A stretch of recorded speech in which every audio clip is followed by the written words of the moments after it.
Welcome back. This tutorial is going to be on the new plastic Savage Orcs. Here's what my guys ended up looking like, and I'm going to walk you through all the steps to get you there. So this is obviously a unit of 10 with the big stabba here, standard bearer, command with the musician. So what I started out with was a dark brown primer spray. Any primer will do. This one's just a flat brown, and they got some light brown paint on the sand here, and this is foundation orc hide shade on all the skin areas. So I tried to keep within the lines, but wasn't too careful. And you see a bit more here. So I left all the parts here that are going to be brown or whatever colors, left those off. A couple more base colors, so Kemery brown on any of the bits that are going to be bone, and Mecherite red on the guys who have hair. There's only a couple of them, so that was pretty fast. And again, Kemery brown on the teeth there, that's going to be bone colored. And there's the musician with his big skull that he's going to be bashing on. Okay, now the leather bits here, I used this triad from Reaper. So this is ruddy leather going on there right now, and these other ones will go on later. You'll kind of see that as it goes, but that's the three colors, and that's going to be all of the leather parts and the rope bits on there, and all the bones there. So yeah, a bit more there. And this brownish one is going to be these lizard type skins on them. Just a little bit different shade of brown, just to give a bit of variation. Yeah, that's, you see there highlighting up. And now I'm starting to highlight the flesh. So this is the peacock green went over top of the orc hide shade. It's almost the same color. Brilliant green is on here now. That's very similar to Games Workshop. What would that be like? Narlock green maybe. And this viper green is much like snot green. Actually, this is probably more like goblin green. Okay, and still working up these highlights. So trying to stay to the top areas. And I'm going to be blending this with a bit of Thraka wash later. But as you can see, the muscles are pretty defined on here, and I'm just trying to get the brush strokes in the same direction as the muscles, so that if it looks uneven, it's a bit like toned muscle. And you can see, again, more of that. Working on the bone bits here. So after the Kemery brown, I had a Devlin mud wash on most of the model, and this is bone shadow kind of going over. It's almost the same color as Kemery, but after the wash, this ends up being a brighter, and an aged bone is on there as well. And working my way up here, the polished bone is an off-white, and that's just going to be on the edges of all the teeth and bone bits. Doing it pretty fast, so it's kind of an overbrushing more than a layering, and working my way up towards the edges. And you can see some of those leather parts there. That's the medium tone on there, just missing the highlight. Now the last in that green triad, that's the viper green on things. I didn't quite like how it went on there, the coverage, and it kind of looked blotchy, so the Thraka wash is going to help blend that. And that's going to be next. Just about. This was a test with the next, with Scorpion Green, but here we go with the Thraka wash. So that's going to bring all the tones down, and then it's going to get a light highlight over top of that. So it helps blend all the colors and bring them back together a bit. It is still a little sloppy here, but these guys are just troops, so it's got to go fast.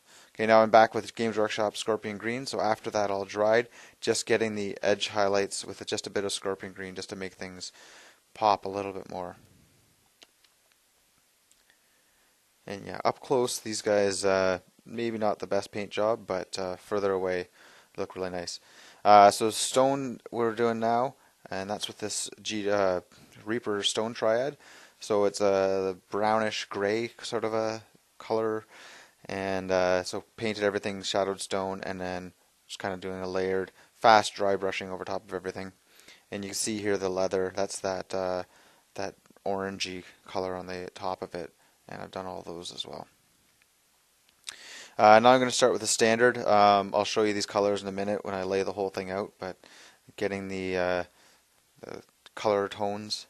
The bases, after a base coat of a bestial brown type of a brown, this is a dry brush with bubonic brown, which is like a yellowy brown, and finished it off with a bleached bone, and that'll get a little bit of static grass. Getting close there, and you can see there's the base done on this guy as well. Okay, so for the top there, for the hair, I use this carrot top red triad. So that went over top well on the Mecharite reds. That's, you know, similar color but more of a browny red, and kind of highlight that up. So just quick layering on there. And the orange is kind of a muted orange, which is nice, a bit more realistic. Not that we're looking for realistic here, but a little bit nicer than using bright reds for hair. Okay, so this standard here, so I've divided it into 4 sections, and there's 4 triads that I'm using for each of these sections. So kind of got this backwards, I guess. But starting off with the darkest colors here, so that's this one, fire red, marigold yellow, and stained ivory. That's what you see right there. Okay, now I'm starting to layer up, so I'm using the middle ones, Phoenix and Sun Yellow and Yellowed Bone. It's hard to see the highlights on this pit, it's pretty subtle, but these ones here, it's starting to get a bit more obvious. And the final highlights, so that's Blood Red on this part over here, and we got our, where are we here? Fire Orange on the edges here, Lemon Yellow, which is almost white here, and this Creamed Ivory down there.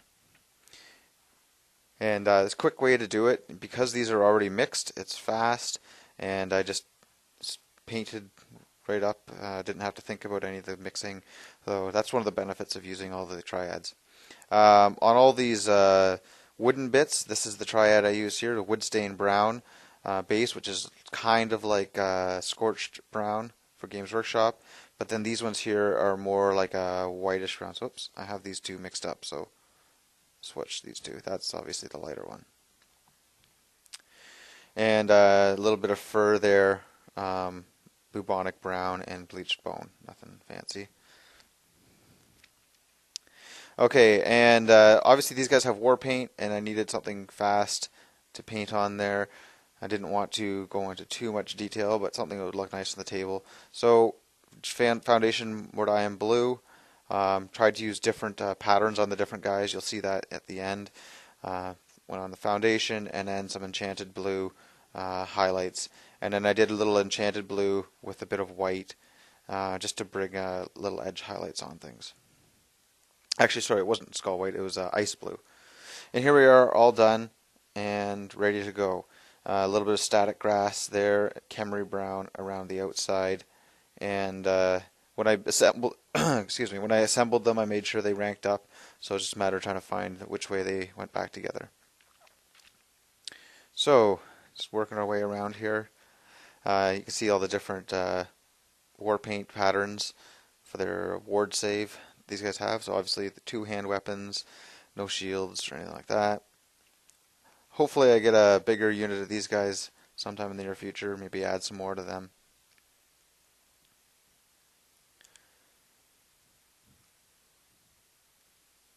Can't wait to see these guys on the tabletop.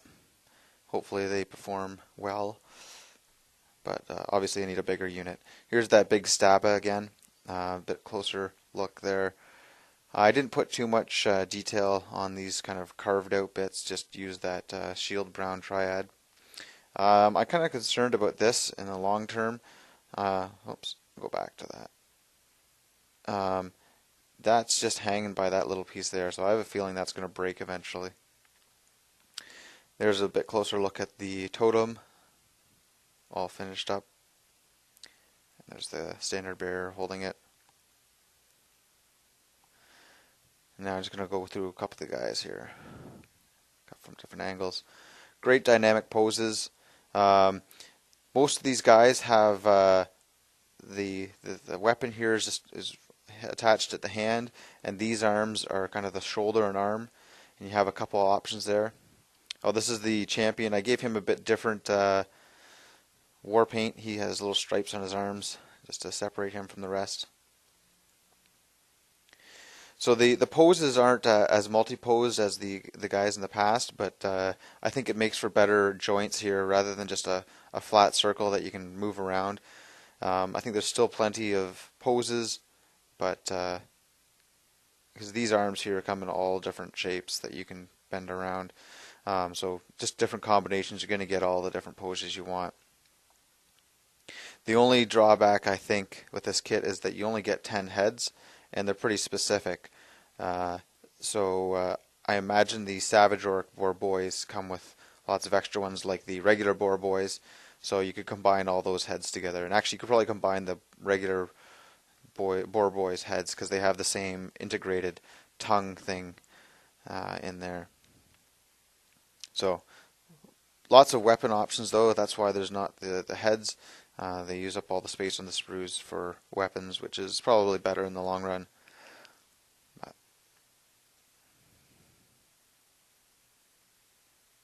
These guys were fun to paint up. If I wanted to go a bit faster, I probably would have eliminated one of the browns, the different browns that I did, and probably would have done the flesh maybe just Narlock green, Scorpion green, and then Thraka wash. That's another way I've done it that's really fast and works out well. Hope you enjoyed it. Take care.